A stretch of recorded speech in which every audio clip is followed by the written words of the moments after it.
All right, shooters, in this episode, Mike Green and Nate Stokes talk about lateral movement, movement from side to side. Hey guys, I'm Nate Stokes from Advantage Groups. This is Mike Green from Green Ops Training, and we're going to talk to you today about lateral movement, the importance of lateral movement, some myths and misconceptions about moving and shooting, and why it's important for you to train moving and shooting. Earlier on in your career, you worked as an assaulter in a special forces unit, and that necessitated a great deal of moving and shooting on the move, right? Exactly, yeah. I think a lot of times people are confused about when and why that's important, so why don't you share with us your thoughts on the subject? Well, you know, working in the units that I worked in the military, one of the things, you know, CQB was a big deal that we had done. And in those environments, you're constantly moving to get from point A to point B. If you're standing still, you become a target at close distances there. So you really had to be able to get the sights on the target, take that accurate shot to ensure that you didn't have or shoot any non-hostiles in the room or on the objective. So that's key, and that's important to making sure that you're shooting and moving and be able to accurately engage the targets. Right. So I think it's fair to say that there are a lot of times when you're best served by planting your feet and making the shot you have to make.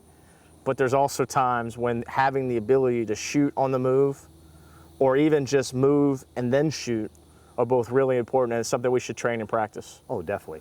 One of the key reasons that shooting and moving is important, or one of the key reasons that moving is important, is obviously if you're moving to cover. So if you're out there in the open, you want to try to get behind cover as quickly as possible, and movement is, well, of course, the quickest way to get there. You know? Right. I know you've spent a lot of time on ranges, seen a lot of people shoot, and one of the things I see over and over again is a guy that has available cover to his left or his right doing a mag change in the open, and then moving to cover.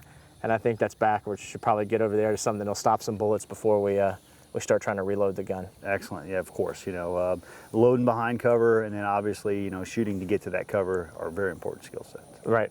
So what are some things that you think are important when we consider moving laterally for now? Well, we'll talk a little bit about lateral movement. So, you know, in a CQB environment, if I'm moving to clear a room or something like that, I may move laterally. But if I'm in the open and I have cover to my left or right, is what I want to do is I want to do more of a dynamic type of a movement to get to that position. That may include, you know, going from a low ready, high ready, whatever, and then throwing the stock of the gun and then jumping out of the way and trying to get to that covered position as quickly as possible so I can get up back on target and start engaging it again.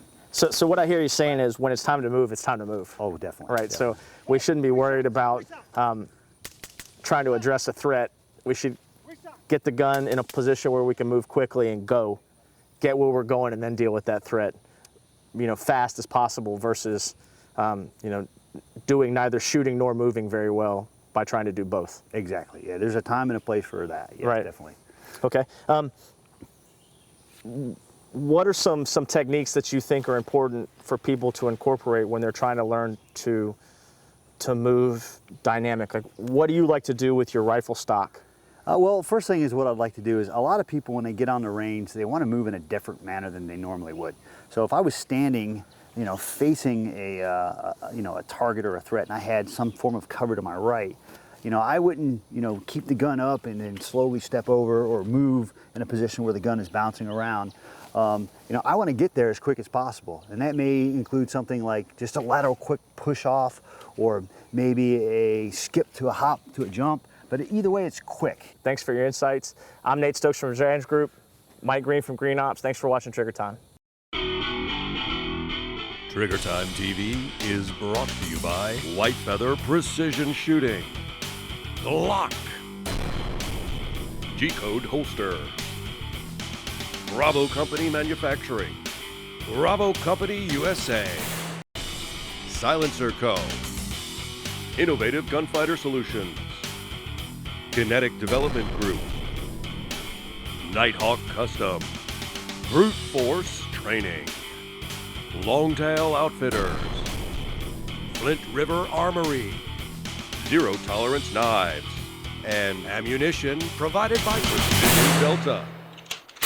We would like to dedicate today's show to the men and women of the United States military and law enforcement, the people that stand in the gap and keep our country free. God bless America.